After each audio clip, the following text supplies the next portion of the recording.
Boa noite, professora. O nosso trabalho é sobre Kierkegaard e quem vos fala sou eu, Jackson Pereira da Silva. Eu, juntamente com Samara da Silva, desenvolvemos esse trabalho.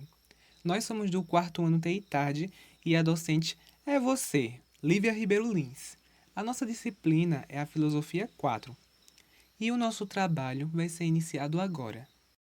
Bem, falecido aos 42 anos e conhecido pela filosofia como o pai do existencialismo, o teólogo e filósofo Kierkegaard desenvolveu alguns conceitos fundamentais para a compreensão de seu pensamento, dentre eles a angústia, a ironia e a repetição.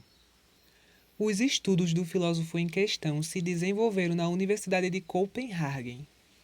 E inicialmente, em seus estudos, o filósofo rejeitou o cristianismo. Então, ele começou a seguir a filosofia do filósofo Hegel. Porém, após ele conhecer a filosofia do Hegel, ele a abandonou, e desta forma ele voltou para o cristianismo. E este quem vos apresento na imagem é o Kierkegaard. E apesar do mesmo ele ter voltado para o cristianismo, sua filosofia era diferente. Neste sentido, grandes foram as críticas em relação ao cristianismo institucionalizado e repleto de dogmas. Portanto, desta forma, para Kierkegaard, nossa relação com Deus se dá por meio de uma forma absolutamente pessoal, e só podemos ter essa relação por meio da escolha livre e individual de cada um. Neste sentido, para Kierkegaard, nossa relação com Deus não pode ser criada ou ditada por instituições religiosas. E tendo esse ponto de vista, significa que orações mecânicas, por exemplo, e o surgimento de dogmas impostos por instituições desfavorecem a relação pessoal e emocional com Deus. Agora eu vou abordar um assunto importante para que tenhamos nossa relação com Deus. Falarei da fé. E bem, para Kierkegaard, como os vimos anteriormente, a lógica e a razão não nos oferecem uma relação com Deus. Isso pelo fato da relação com Deus só existir quando acreditamos que Deus existe sem que haja uma explicação, seja ela lógica ou racional. Portanto, a relação com Deus é livre e individual de cada pessoa. Neste sentido, não devemos pensar em Deus por meio da lógica, mas sim pela fé e por livre escolha, sem que seja preciso provar sua existência.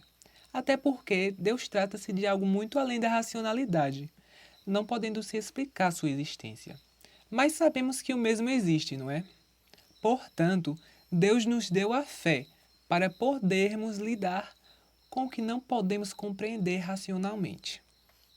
E no que diz respeito à liberdade, para Kierkegaard, ser livre é saber tomar uma decisão, e de acordo com o que você decidiu, saber agir de acordo com ela. Essas escolhas são feitas até o último dia de nossas vidas. São feitas o tempo todo, e são essas escolhas que nos tornam livres. Neste sentido, por exemplo, escolher o que queremos ser ou seguir em nossas vidas, ou até mesmo escolher e selecionar particularidades de nossa própria personalidade. Neste sentido, no que diz respeito à liberdade pessoal, o filósofo apresenta três fases de liberdade. São elas a de estética, a de ética e a religiosa. A fase de estética diz respeito a um indivíduo que tem medo de fazer escolhas, dando a vez para que as outras pessoas a tomem. Neste sentido, a pessoa sofre, porque ela não é dona de si mesma. Porém, ela não sofre pela angústia, gerada pela responsabilidade.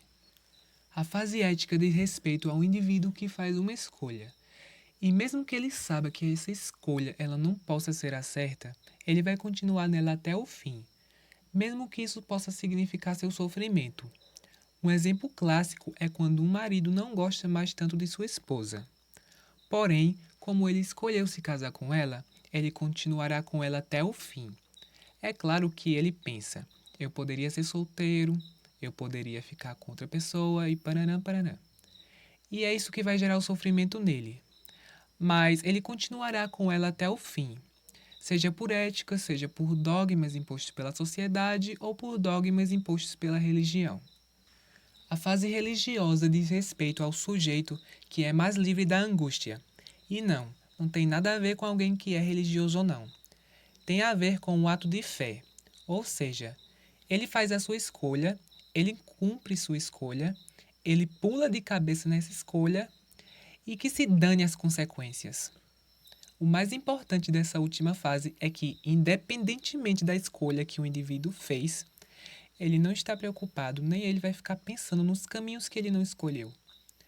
Ele só está preocupado com aquele caminho que ele escolheu.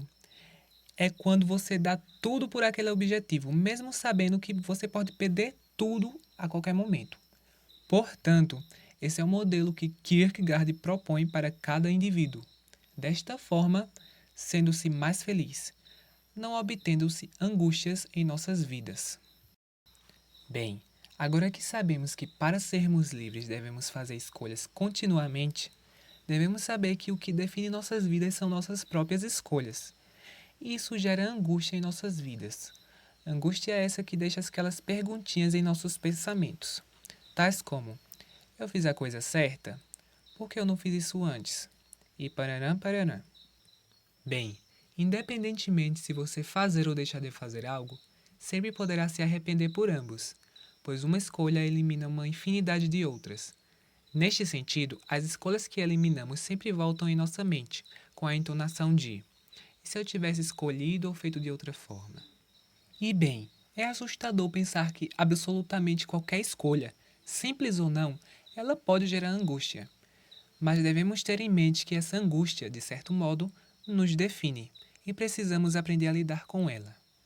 Uma solução para essa angústia é o autoconhecimento, ordenando nossas vidas, desenvolvendo autoconfiança, traçando seus propósitos, educando sua vontade e exercitando sua inteligência.